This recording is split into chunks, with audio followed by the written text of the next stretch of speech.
سلام مجدد. من لینک کانال تلگرام رو قرار دادم. در وهله اول یه طرح کسب و کار رو با هم بررسی میکنیم. طرح کسب و کار معمولا طولانی نیستن، 35 تا 40-50 صفحه معمولا. حالا تک به تک با هم میریم جلو. شامل این سرفصل هستن: نمای شماتیک محصول، تحلیل صنعت، شرح کسب و کار، خدمات نوین، بازار هدف، مکان اجرایی طرح، زمان شروع طرح، زمان خروج از طرح، شرح خدمت، ماموریت شرکت، چشم‌انداز، درآمد، هزینه، شرح محصول، ساختار سازمان، برنامه عملیاتی، برنامه بازاریابی، رقبا، بازار هدف، قیمت‌گذاری، کانال توزیع و تبلیغات، برنامه مالی، برآورد هزینه راه‌اندازی شروع، درآمد طرح، برنامه‌های آتی.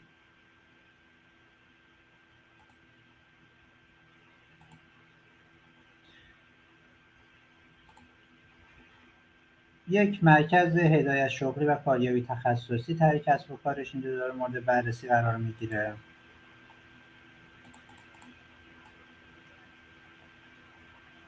این مرکز فعالیت‌های از قبیل مهارت افزایی، مشاوره شغلی و کاریابی انجام میده. بحث نمای شماتیکی که گفتم، فرایند این مرکز رو به صورت کلی داره نمایش میده. همونطوری که میبینید مرکز هدایت شغلی محصولش نیروی کار به کارفرما متصل میکنه. دانشگاه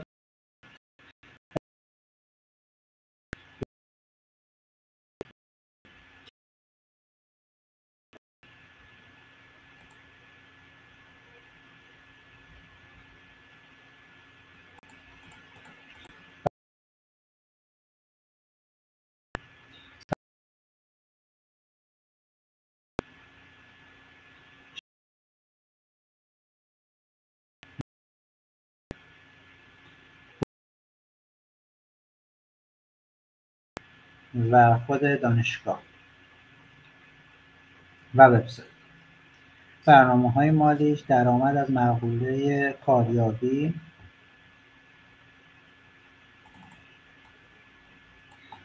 بحث کارگاه‌های مهارتی آموزشی، هزینه‌های تبلیغات برای کارفرماها و مشاوره شغل تحصیلی هستش. تحلیل صنعت: در اینجا اومده این صنعت رو از ابعاد متفاوت بررسی میکنه. من تمام این فایل‌ها رو داخل کانال تلگرام قرار میدم تا شما بتونید به جز بخونید و بررسیش کنید، چون اینها مباحثی هستش که باید یه نمونه رو شما مطالعه کنید و باهاش پیش برید. تحلیل صنعت: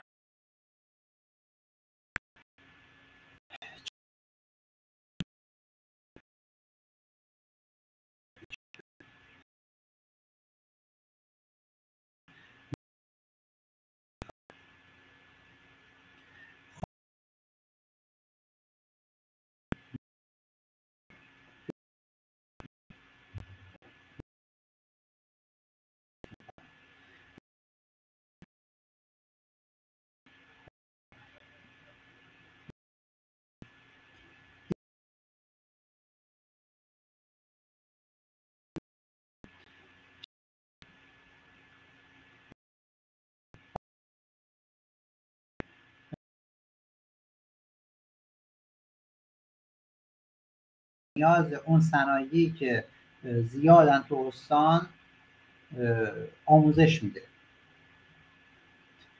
و اون بعد از اون به این صنایع معرفی میکنه، مصاحبه میشن و میرن سر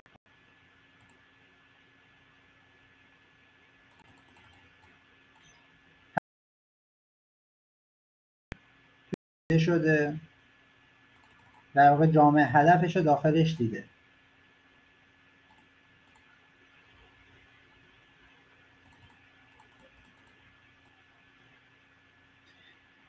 این در واقع همون بحث استبیلیوتیه که اینجا مطرح شده.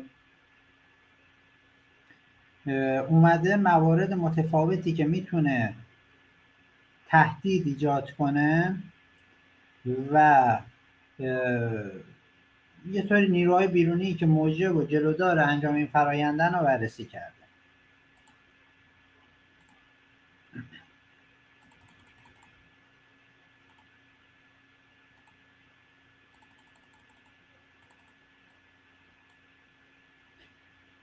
اینجا کننده کار آورده، یعنی خب اطلاعات شرکتی که این فرایند پیشنهاد داده رو آورده، دایره فعالیتاش آورده،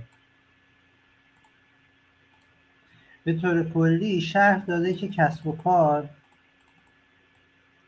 چی کارا میکنه، هدفش چیه، چرا ایجاد شده، چی کارا میخواد انجام بده، یه فلوچارت از انجام فرایندش آورده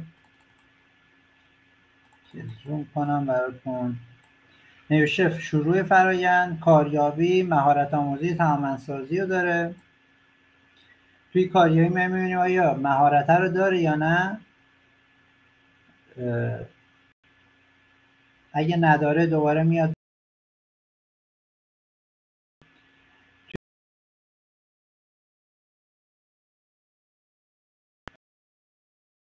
دارن یا از طریق فضای مجازی گفته اطلاع رسانی میکنم.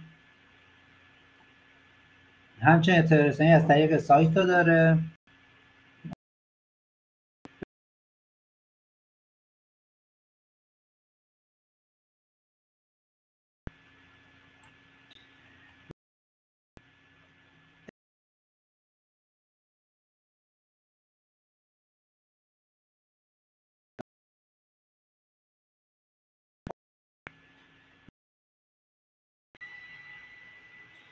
که این مراحل رو آورده به اینجا و در نهایت فرایند به این صورته که یا نیرو آموزش دیده است و به شغل معرفی میشه، یا فریلنسر میشه، یا خود اشتغال میشه، یا آموزش میبینه ها به کار منجر میشه.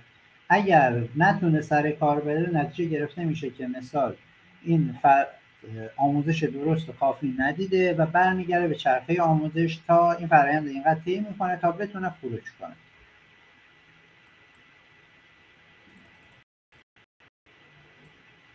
البته این فرآیند با توجه به شرایط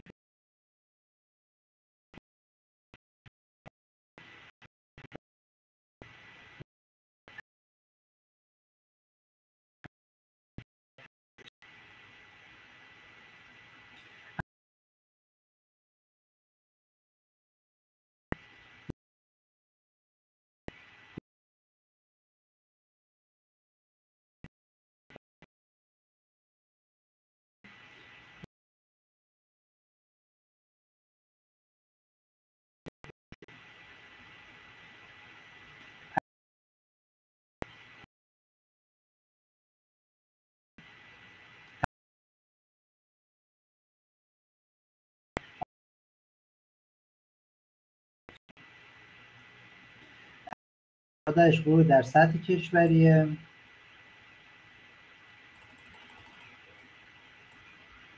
شتابدهی، سرمایه‌گذاری و بحث بیمه بیکاری هستش که میخواد پوشش بده.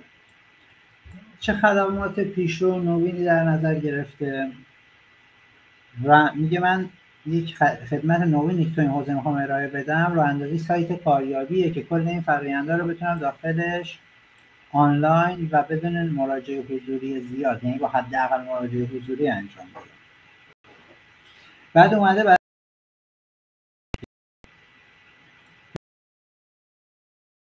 های فنایی اومده شرحش داده. این طرح در زمان همهگیری کرونا هم تدوین شده.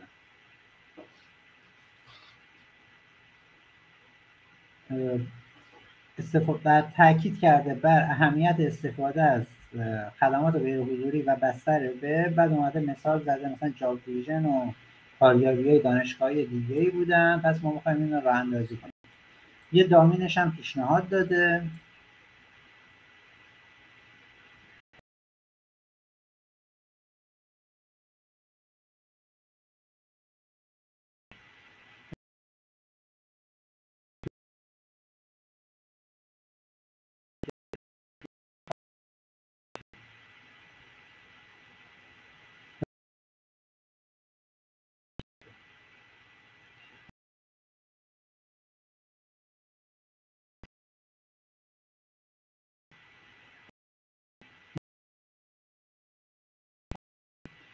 میام دوره‌های کارآموزی رو برنامه‌ریزی میکنم.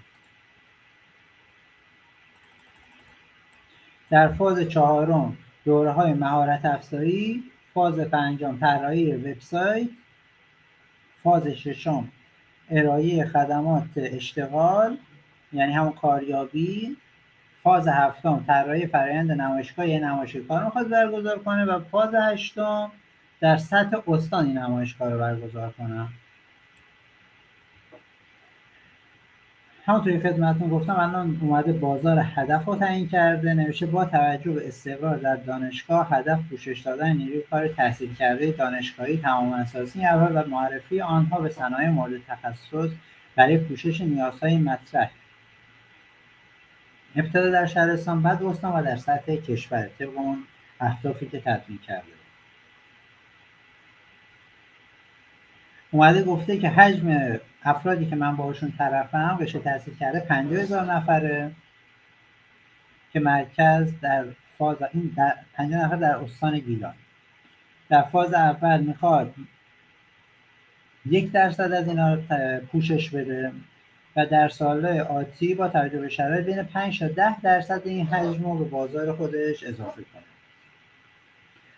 تخمین درآمدی زده، نوشته تخمین زده می شود به طور میانگین هر فردی که این فرایند پروسه اشتغال قرار میگیره به طور متوسط حدود 2 میلیون تومان درآمدزایی داره. حالا اگه در طی 5 سال آینده 20% بازار فعلی رو بتونه تحصیل کنه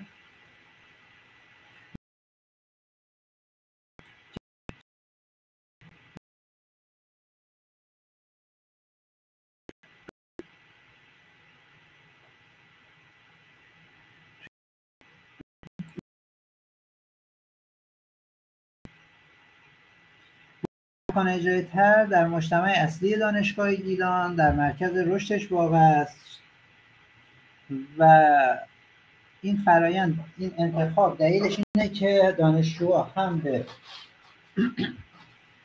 دسترسی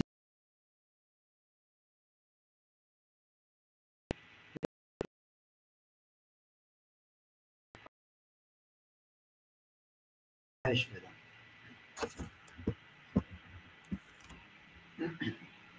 بعد اومده زمان خروج از طرح نوشته با توجه به این موضوع که نیروی انسانی همواره پیچیده ترین آیتم جهان امروزه ممکنه به دلیل این طرح منجر به شکست بشه و از دلایل عمده آن میتونه وجود فرهنگ و تفکراتی که حالا همه باید خود اشتغال باشن، همه باید فلان باشن، مباحث انگیزشی فرهنگ و خورده فرهنگایی که ایجاد میشه و ممکنه یه پروژه‌ای که توی همه جای دنیا موفق بوده رو توی یه جای دنیا با شکست روبرو کنه. مثل والمارت که مثلا تو آلمان شکست خورد که توش آورده اگه من تو سال اول به زیر 70% اهدافی که دارم چه درآمدی چه فازبندی چه عملیاتی چه غیر عملیاتی نرسیدم، یعنی به زیر 30%ش رسیدم، اینا فیل میکنم دیگه، به درد من نمیخوره، میام یه بازبینی میکنم و اگر امکان مجددش وجود داشت بهبودش میدم. ما یه چرخه دمین داریم PDCA که این داخل همون میگنجه.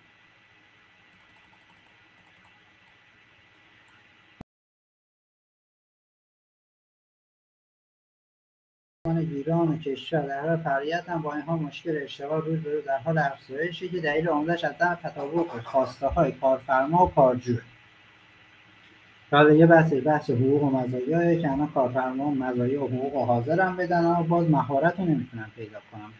بحث مهارت خیلی داره اهمیت بود. بعد اومده نوشته شرکت ما این مأموریت رو داره که بچه‌ها رو آموزش بده و نیروی کار معرفی کنه. یه چشم‌انداز برای خودش تدوین کرده، نوشته تکی از توانایی ذاتی افراد می‌خوایم اونا رو آموزش بدیم تا بتونن شغل مناسب خودشون رو پیدا کنن. فرآیندهای درآمدی آورده، گفته که ثبت نام مشاور اولیه این طبق مثلا قانون کاریابی هاست، مشاورهای تخصصی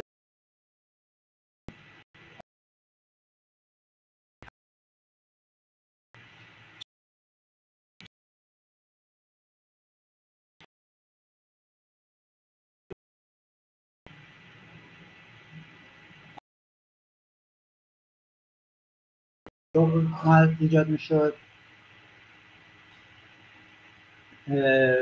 و درآمد حاصل از اون بحث بیمه بیکاری که توی افقهای بعدی دیده بود.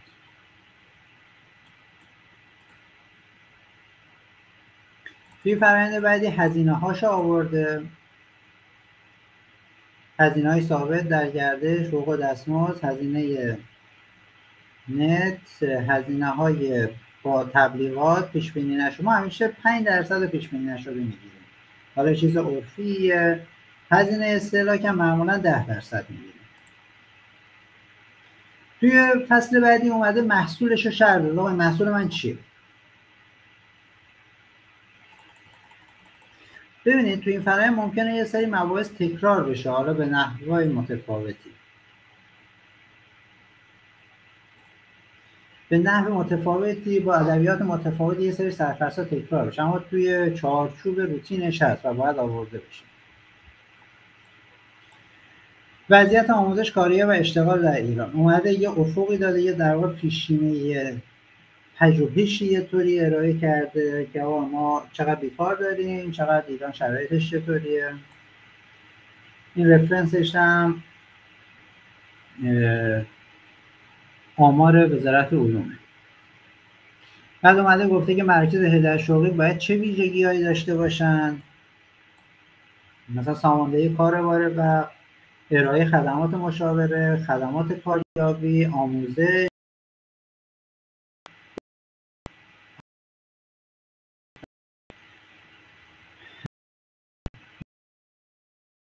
مراکز کارآفرینی واسه بحث‌های انگیزشی، نمایشگاه‌های کار و امور بیمه بیکاری. بعد اومده گفتم مزیت رقابتی چیه؟ در واقع شرح داده، میگه در واقع مزیت رقابتی این مرکز در زنجیره اشتغال آن قرار دارد، به این صورت که فرد دانش آموخته با ورود مرکز تمام نیازهای مورد نیاز برای تطابق با خواسته کارفرما رو داره و طی یک پکیج کاملی آموزش‌های لازم می‌بینه و به شغل معرفی میشه. مورد دیگه وجود دیتابیسیه که دانشگاه در اختیار این مرکز قرار میده، چون مرکز ارائه شغلی دانشگاهی، و بحث جامعه هدف و یه طوری ارتباط با مخاطبش رو کاهش میده و هزینه‌شو میاره پایین واسه بحث بازاری، در حالی که رقبا اینا نداره.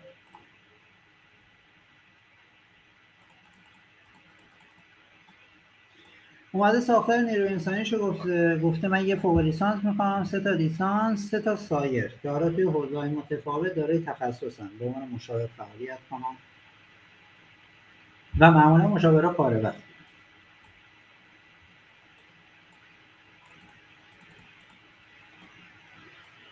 اینجا اومده گفته که این فرآیندها رو تا اینجا من انجام دادم، نمیدونم راه اندازی سامانه مرکز، تهیه تجهیزات، دوره‌ها رو بررسی کردم، اقدام کردم واسه مثلا مجوزش و این یا چیزایی که برگزار کرده و چیزایی که در دست اجرا داره.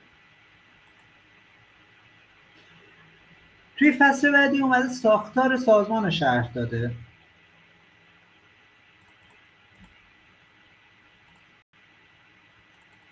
یه چارت سازمان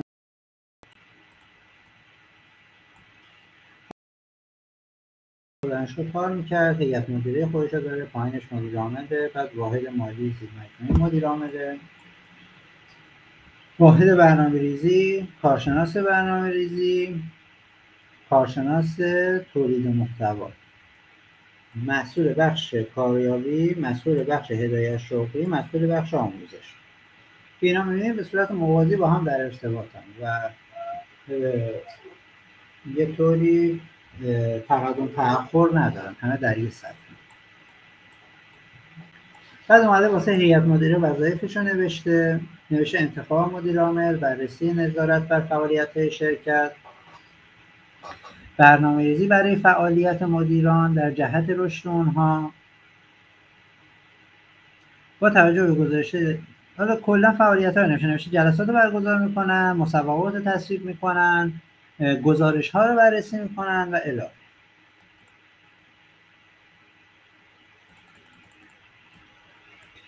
وظایف مدیر عامل اومده شهر داده: جذب نیروی مناسب، بررسی گزارش ها، ارائه گزارش سالانه به هیئت مدیره، مدیریت امور داخلی و بیرون.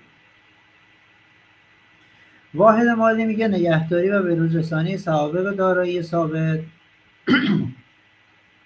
تهیه و بررسی بودجه ها، درآمدها، ورود و خروجی های مالی، تجزیه و تحلیل روندهای مالی، صدور و ثبت اسناد مالی.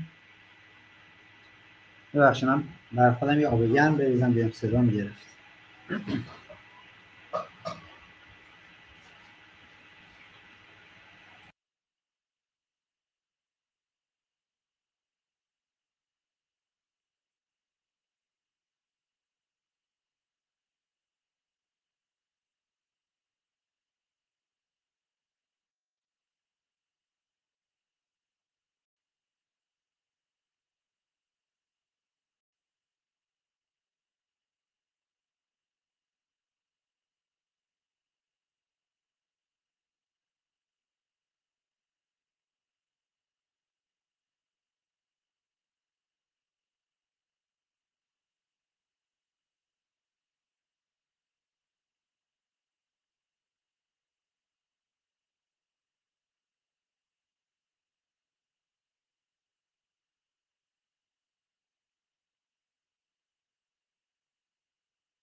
ببخشید کجا بودیم؟ وظایف واحد برنامه‌ریزی. واحد برنامه‌ریزی امور آموزشی رو کلا به عهده داره که آقا در سال چقدر باید کار انجام بدیم، چند تا دوره باید برگزار کنیم. این نیازسنجی انجام میده و فرآیندها رو به مدیر عامل ارائه.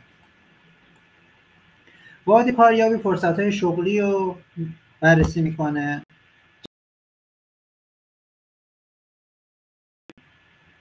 واحد شغلی شناسایی مشاوران، شناسایی مسیرهای شغلی بروز. واحد آموزش شناسایی دوره‌های آموزشی مورد نیاز، تعیین مدرسان، زمانبندی دوره‌ها. خب بعد از این فرآیندها وارد بحث‌های عملیاتی میشه.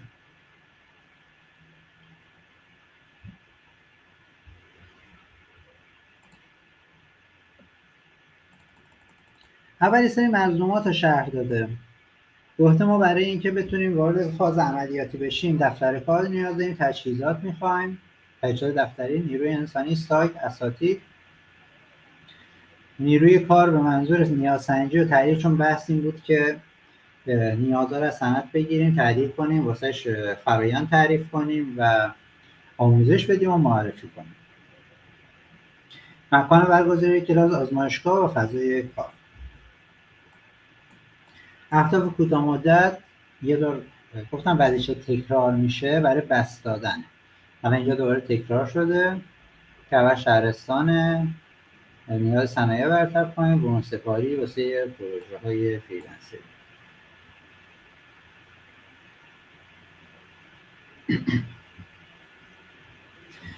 بعد اومده روش اجرا رو گفته، نوشته مثلا با توجه به ملزوماتی که پیشتر بیان شد در کوتاه مدت بازه 3 الی 4 ماه هدف بر شروع کار در شهرستان رشت. یعنی در واقع گفته اگه ملزومات آماده باشه من میتونم 3-4 ماه فرآیند رو شروع کنم، با کارفرماهای استان یا شهرستان رشت ارتباط بگیرم، اطلاعات جمع کنم، دوره تعریف کنم و این چرخه معرفی رو میتونم ایجاد کنم.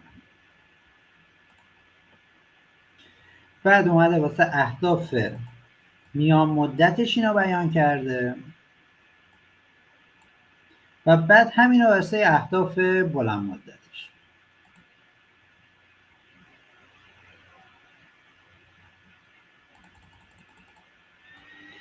بعد اومده مرحله بعدی که سایت کاریایی بود، نوشته همون اهداف تکرار کرده، گفته مثلا برای سایت به این دلیل باید ایجاد بشه، این کارها رو میخوایم بکنیم. بعد از سایت اومده در مورد فضای مجازی نوشته میخوام از طریق فضای مجازی بانک اطلاعاتی واسه کارفرمایان ایجاد کنم که یه طوری اطلاع رسانی، چون مثلا اینستاگرام خیلی فراگیره، تو یه پیج خوب تو اینستاگرام داشته باشی توی بحث کاریابی درآمد خیلی خوب میتونی داشته باشی و یه بانک اطلاعاتی خوبی هم ایجاد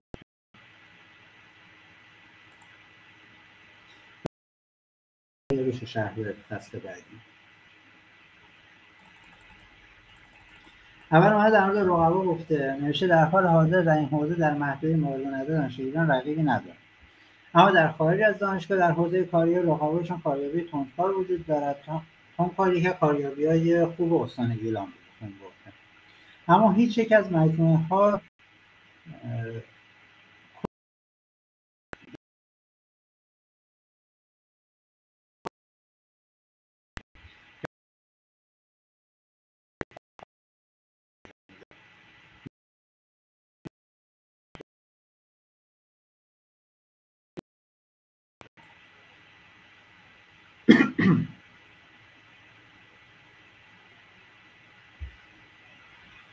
بازار هدف با توجه به استقرار در دانشگاه، هدف پوشش دادن نیروی کار تحصیل کرده دانشگاهی، توانمندسازی این افراد و معرفی آنها به صنایع مورد تخصص برای پوشش نیازهای مطرح ابتدا در سطح استان، سپس منطقه و در نهایت کشور است. در حال حاضر حجم بازار این مرکز 50,000 نفره، همون تخمینی که اونجا زد. این تخمینم بر اساس آمارهای موجوده، یعنی ما بدون رفرنس هیچ چیزی رو توی طریق کسب و کار نمیاریم، چون مثال به سرمایه گذار داریم ارائه میدیم یا از کجا این آوردیم. شما باید بتونی اونجا چالش رو مدیریت کنی و رفرنس بدی.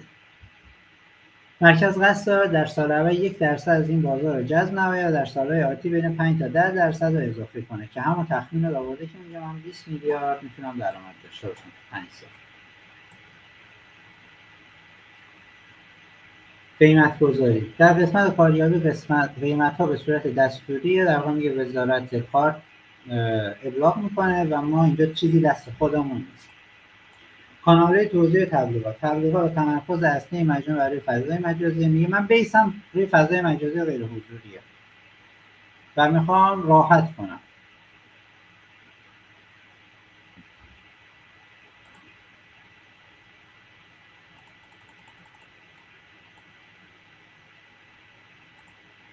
اینجا اومده محصول و قیمت و پروموشنش و تبلیغاتش و مکان‌های تبلیغاتش رو بیان کرده. میگه من مزیت رقابتیم تو محصول، تنوع خدماتمه، نام مناسب، ارائه ویژگی‌های خاص که همون غیر حضوری بودن و زنجیره ارزش رو تکمیل کرد.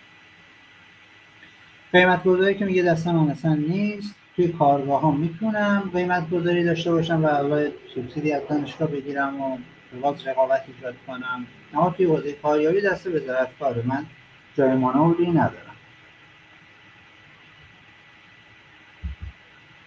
کانال‌های توزیع محلی، پوشش بازار، میگه همین روش‌های روتین بازاریابی هم انجام میدم. تبلیغات هم ارائه خدمات حضوری و ارائه خدمات آنلاینه. میگه پروموشن هم به این صورتی که من تمام مجراها رو من پوشش میدم براتون.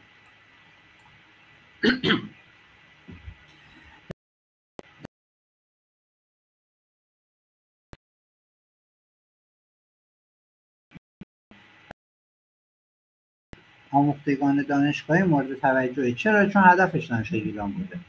دقت کنید همش روی هدفش و جامعه هدفش تاکید میکنه که آقا من میخوام رو اینها کار کنم. این دلیلش اینه که میخواد واسه سرمایه گذار شفاف کنه قضیه رو. مرحله بعدی از تخمین مالی. گفتم من این تجهیزات رو میخوام، تجهیزات فنی شده، ابزارات به قولی کارش اساسی اداری آورده، یه سریال رو گذاشته به عهده دانشگاه، یعنی تهاتر بحثش. اینجا سرمایه گذار ما دانشگاه است، یعنی در واقع یه مکان دولتی میخواد این طرح‌ها اجرا کنه. بعدش بحث سرمایه در گردش آورده، این گفتم از 100 میلیون سرمایه در گردش نیاز دارم. این البته مال 4 سال 5 سال پیش است. اینا بتونم با یه صفرش اضافه بشه با توجه تحریم سالانه رو معمولا 20-25% عرفی میگیرن که حالا خیلی بیشتره، با سالانه مبلغ بیشتر بشه.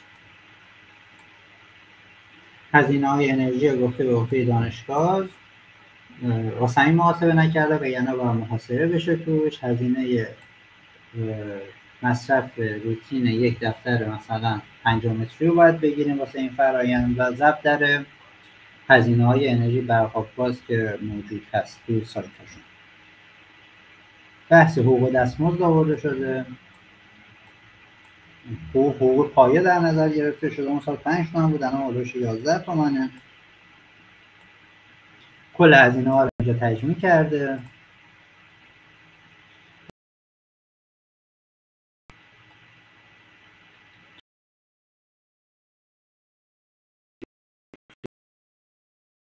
جامعه هدف و عرف فروش کاریابی هایی که موجود هستن. بعد اومده یه بخش درآمدهای متغیر اضافه کرده، گفتم میتونم رویداد برگزار کنم، رفع نیاز صنایع رو انجام بدم، سرمایه گذاری کنم توی آینده، توی بحث پروژه بگیرم، مثلا بدم فریلنسرام انجام بدن. نقطه سر به سری که خدمتتون گفتم نسرود نزیان رو حساب کرده، گفته من در 326 مشتریم سر به سر میشم.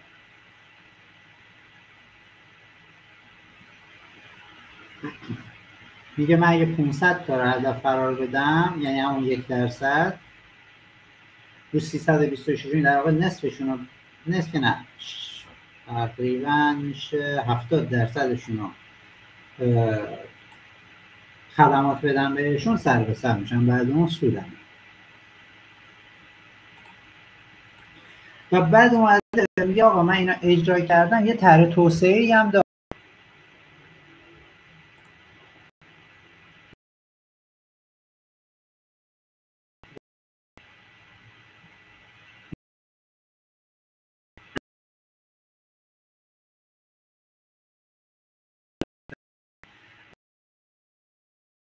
بشه. این مباحث عبارتند از بیمه بیکاری، خدمات وام به کارگران، شتابدهی نیروی کار جوان در راستای کار و سرمایه‌گذاری ایده کسب و کارهای مستقل. بعد اومده گفته برنامه آتیم پوشش کارجویان و کارفرماهای کشور، شتابدهی، سرمایه‌گذاری و بیمه بیکاری. این خدمات بیمه‌ای ارائه بده خودش. بعد اومده یه روش اجرای مختصر واسش نوشته پس از اثبات فعالیت در سطح استان همین راه باید در سطح سایر استان‌ها و در نهایت سطح ملی ادامه پیدا کنه. با این اولویت دانش آموزان استان گیلان با اولویت دانشگاه گیلان به مکتب شغلی در سراسر کشور معرفی شوند. استان‌های در واقع گفته من سیطره‌ام اول اینطوری، اول کارفرماهامو سیطره‌شو کل کشور باز می‌کنم که بتونم دانشجوهایی که اینجا دارم به اونا معرفی کنم. بعدش با نظر هیئت مدیره این فرآیند واسه دانشگاه‌ها و دانش آموزهای دیگه هم انجام میدم و در افق 5 سال آینده شرکت میتونه به صورت شتاب دهنده یا سرمایه‌گذار در واقع وارد بحث برنامه‌های آتیش بشه. این مواردی که دیدین حدود 37 صفحه بود، یه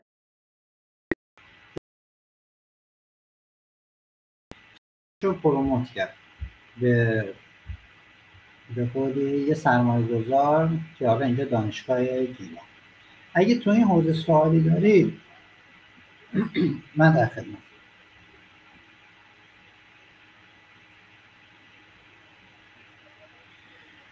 سوال خیلی خوبی پرسیدین که اگه فقط خودش ایده داره، خودش هم سرمایه گذاره، باید هر کسب و کار با همین جزئیات بده؟ برای اون بحث بین کلا این فرایندها مکتوب بشه ذهن رو باز میکنه. یعنی شما ایدهتون رو مکتوب کنید. اول از همه که باید یه پروژه امکان سنجی انجام بدید. یعنی بعدی الان من میرم یه پروژه امکان سنجی هم بهتون نشون میدم، اونم با هم به صورت مختصر مرور میکنیم که دستتون بیاد. توی پروژه امکان سنجی اول بررسی میکنیم که آیا این اصلا شدنیه یا نه، و مهمترین قضیهش بحث مالیه. در واقع دو تا بحث خیلی مهمه، بحث فنی که اصلا این فرآیند شدنیه، بعد بحث مالیشه که آقا ارزش داره. مثال حساب میکنه میگی که این برای من مثال 1,000,000 رو یک ساله میکنه 1,200,000. بعد میگی که با این تورم این 1,200,000 اصلا واسه من ارزش انجام داره بیشتر. حتما تمام ایده ها باید امکان سنجی بشه. ما یه مثال بزنم واسه همین آقای اطلس شکوه البرز. بله مثال شما یه صنعت دارین، مثال توی حوزه پلیمر نیاز استانه، بازار داره، اما گرید محیط زیستی شهرک‌های استان گیلان زیر 3، یعنی فرآیندهای شیمیایی مجوز کار نمیگیرن. یعنی این فرآیند از لحاظ فنی نشدنی. متوجه شدی؟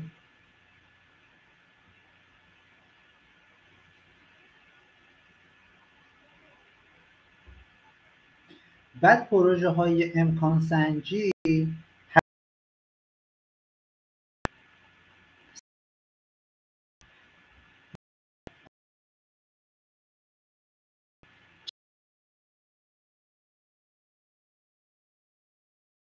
رو انداختن،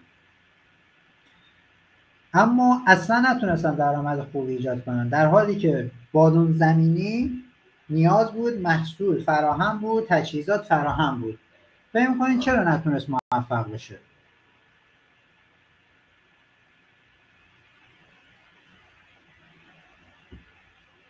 حدستون چیه؟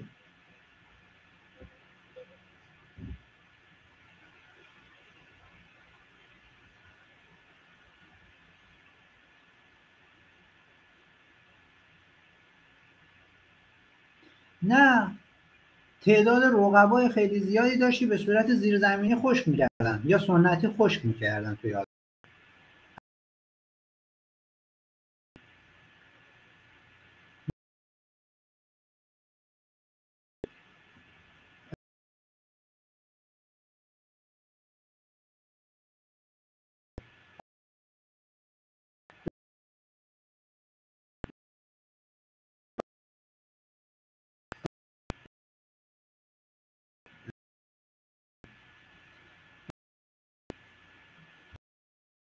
ارزونتر میخرم. یعنی فرایند خشک کردن بادومش با خریدش و اینا هزینه بیشتری داشت از اون کارگاه حالا زیرزمینی به قولی میخرید. این بحث امکان سنجی رقباشو، تحلیل رقباشو توی امکان سنجیش در نظر نگرفته. در مورد ایده دزدی ببینید، شما با یه شرکتی که قرارداد میبندید، حالا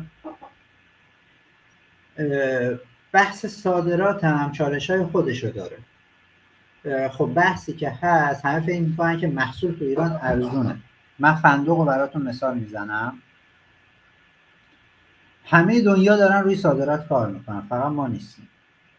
فندق گیلان توی گیلان کیلوی 1,000,000 خورده مغزش. فندق ترکی توی عمان، ترکیه توی عمان کیلوی 700,000 تومانه. یعنی تولید داخل ما واسه ما گرونتره تا فندق ترکیه. چرا؟ چون یه سری کشورها کلاپس میکنن، تعرفه میدن. مثال توی تولید کننده ترکیه وقتی صادرات میخوای بکنی، دولت 20% سودتو بهت میده، تو با اون حجم تولید انبوهت به قیمت تمام شده تولید صادر میکنی یه کشور دیگه. عملا امکان رقابت وجود نداره. یا مثال الان تولید کننده های هندی سوبسیدی که دولت و حاکمیت واسهشون گذاشته این هستش که به هر جای دنیا صادرات کنن ترانسفرشون رایگانه، که الان دارن بحث صادرات کاشی ما رو از همون میگیرن. واسه همینه دنیای فعلی دنیای بسیار پویاییه، یعنی همینطور که کسب و کارها پویا شدن، تکنولوژی ها روز به روز قوانینشون سریع به روز میشه، حمایتاشون جابجا میشه. و خدمت شما داشتم گفتم بحث دزدیدن ایده، من به نظرم بحث دزدیدن ایده دیگه منسوخ شده. کما اینکه شما میتونید اگر میخواین جایی بدین امکان سنجی کنه، خب شرکتایی هستن که مثلا خود ما هم هستیم سالها دارن تو این حوزه کار میکنن، یا اگر خیلی ایدهتون ایده خاصیه که میتونید دزدیده بشه، میتونید قرارداد عدم افشا ببندین و اگر مهرت شد که از طریق اونها دزدیده شده یا افشا شده، اقدام قانونی لازم رو بکنید. باز اگه سوالی داری من در خدمت.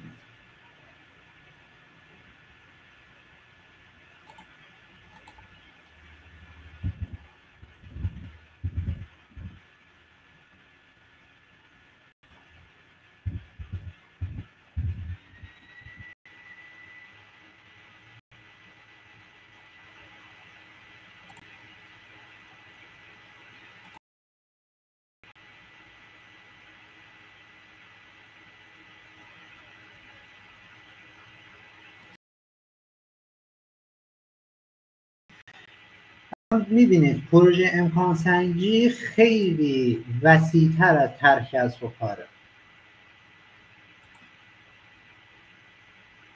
این طرح کسب و کار تجمیعیه، یه مختصر مفیده.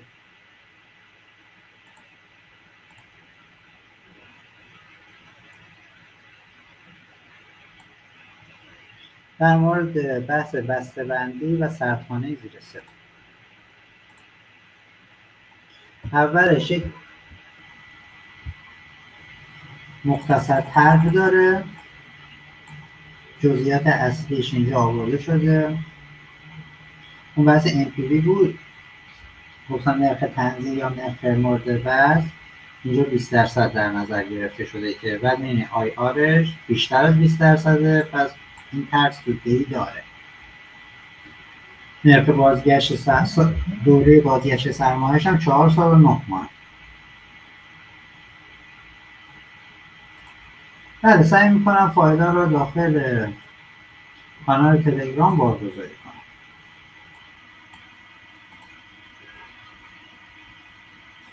یه سری فایل ها که خدمتتون گفتم چون فایل های انحصاری یک شرکت هر نمیتونم، اما فایل هایی که به قولی حالت پابلیک داره رو میذارم. اونایی هم که حالت انحصار داره سعی میکنم یه چیزای پابلیکشون رو براتون بذارم.